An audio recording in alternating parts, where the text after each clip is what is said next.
ప్రతి అక్షరం ప్రజల పక్షం. HR9 న్యూస్ టీవీకి స్వాగతం, సుస్వాగతం.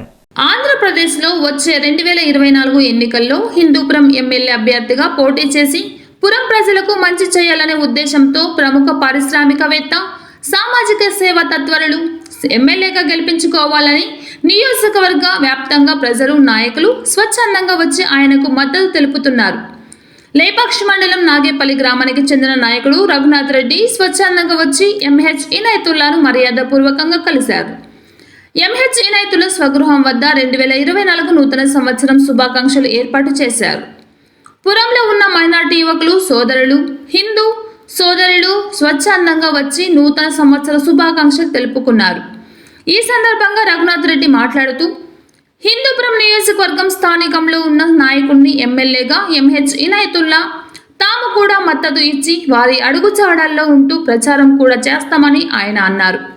అందులో భాగంగానే జాతీయ మానవ హక్కుల committee PHRC news journalist Syed Rafiq పుట్టినరోజు సందర్భంగా ఆయనకు MH ఇనాయతుల్లా సన్మాన కార్యక్రమం నిర్వహించి కేక్ కట్ చేసి జన్మదిన శుభాకాంక్షలు తెలియజేశారు. హిందూపురం ప్రజలకు నూతన సంవత్సర శుభాకాంక్షలు తెలుపుకుంటూ రాబోయే ఎలక్షన్లో 2024 ఎలక్షన్లో హిందూపురం ఎమ్మెల్యే అభ్యర్థిగా హిందూపురం ప్రజల అభిమానాన్ని చూరగొన్న ప్రజానాయకుడైన MH ఇనాయతుల్లా గారు పోటీ చేయబోతున్నారు. ప్రజానాయకుడు అంటే ఎప్పుడూ అమావాస్యకో పుణ్యానికో ప్రజల మధ్యకు వచ్చి నిత్యం ఎన్నికల సమయంలోనే కాకుండా పార్టీలకు అతీతంగా, కుల మతాలకు అతీతంగా ప్రజల్లో ఉంటూ ప్రజల సమస్యలను తెలుసుకుంటూ వాటి పరిష్కారానికై ప్రయత్నించే వాళ్ళను ప్రజానాయకుడు అని అంటారు. ఆ విధంగా MH ఇనాయతుల్లా గారిని ప్రజానాయకుడు అనడంలో ఎటువంటి సందేశం లేదు. ఇక్కడ చూసుకుంటే రాబోయే ఎలక్షన్లో దాదాపుగా 3 నెలల తర్వాత ఎంతోమంది నాయకులు వివిధ పార్టీల తరఫున పార్టీ పేరు చెప్పుకోనో, వర్గబలం చెప్పుకోనో, లేకపోతే వారసత్వం పేరు చెప్పుకోనో, ధనబలం చూపించో ప్రజల దగ్గరకు ఓట్లు అడగడానికి ఎంతోమంది నాయకులు వస్తారు. కానీ MH ఇనాయతుల్లా గారు మాత్రం ఆ విధంగా కాకుండా ప్రజల్లో, నియోజకవర్గంలో ఎలాంటి సమస్యలు ఉన్నాయి, ఎలాంటి సమస్యలు తెలుసుకున్నాను, పలానా సమస్యకు పలానా పరిష్కారం ఉంది అనే సమస్యలు, దానికి పరిష్కారాన్ని ప్రజలకు వివరించే విధంగా MH ఇనాయతుల్లా గారు ప్రజల్లోకి రాబోతున్నారు.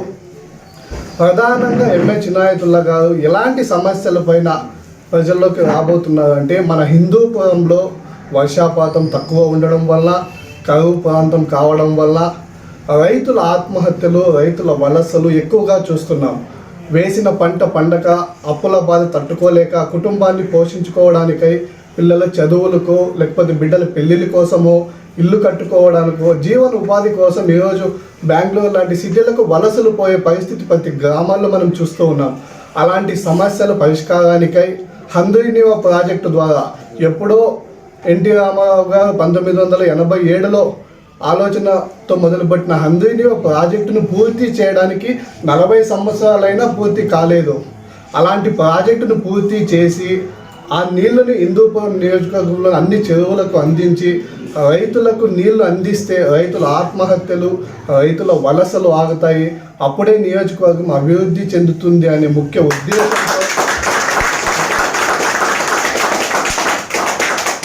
ఈరోజు MH ఇనాయతుల్లా గారు ప్రజల్లోకి రాబోతున్నారు. మనం చూసుకుంటే 1983 నుంచి పోయిన ఎలక్షన్ వరకు దాదాపు 10 ఎలక్షన్లలో టీడీపీని గెలిపిస్తూనే ఉన్నారు. హంద్రీనీవా ప్రాజెక్టు నీళ్లు తీసుకొని వస్తారు, హిందూపురాన్ని అభివృద్ధి చేస్తారనే నమ్మకంతో 2 సార్లు బాలకృష్ణ గారిని కూడా గెలిపించడం జరిగింది. కానీ ఇప్పటికీ రైతులకు నీళ్లు అందలేని పరిస్థితి, ఈసారి కూడా వర్షాలు లేక నీళ్లు అందక రైతులు నష్టపోయిన పరిస్థితి మనం చూస్తూనే ఉన్నాము. మరో సమస్య చూసుకుంటే నిరుద్యోగ సమస్య. మధ్యతరగతి, దిగువ మధ్యతరగతి రైతులు, రైతు కూలీలు ఎక్కువగా ఉన్న మన నియోజకవర్గంలో తల్లిదండ్రులు ఎన్నో కష్టాలు పడో, అప్పులు చేసో, ఉన్న ఆస్తులు అమ్ముకునో పిల్లల్ని బీటెక్ అయితేనేమి, PG లాంటి చదివిపించినా కూడా ఆ పిల్లలకు దక్కిన బహుమానం నిరుద్యోగ సమస్య. ఎందుకంటే స్థానికంగా నియోజకవర్గంలో పరిశ్రమలు లేకపోవడం వల్ల ఎక్కడికో సిటీకి వలసలు వెళ్ళి అక్కడ PGలకు, హాస్టళ్లకు రెంట్ కట్టుకోలేక, కోచింగ్ సెంటర్లకు డబ్బులు కట్టలేక ఈరోజు ఎంతోమంది యువత ఇబ్బందులు పడుతున్న దృశ్యాలు మనం అన్ని గ్రామాలలో చూస్తున్నాం. అదేవిధంగా చూసుకుంటే మన నియోజకవర్గంలో దాదాపుగా 80 నుంచి 90% గ్రామాలకు సరైన రోడ్డు సౌకర్యాలు లేవు, బస్సు సౌకర్యాలు లేవు, తాగునీటి సమస్య ఎక్కువగా ఉంది. ఇంకా దౌర్భాగ్యం ఏమంటే చాలా గ్రామాలలో శ్మశాన వాటికలు కూడా లేని దృశ్యాలు మనం చూస్తున్నాం. ఈ విధంగా రైతులకు నీళ్లు అందించడము, యువకులకు ఉద్యోగాల అవకాశాలు కల్పించడం, పరిశ్రమలను తీసుకొచ్చి అన్ని గ్రామాలకు తాగునీటి సౌకర్యం అందించుకోవడమే ప్రధాన లక్ష్యంగా ఈరోజు చిన్నాయతులుగా ప్రజల్లోకి రావడం జరుగుతుంది.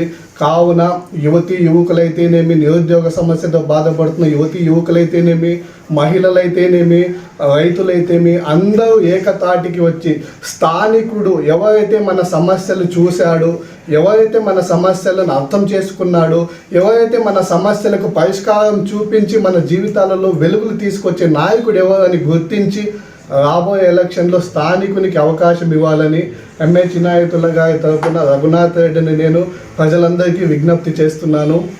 ధన్యవాదాలు.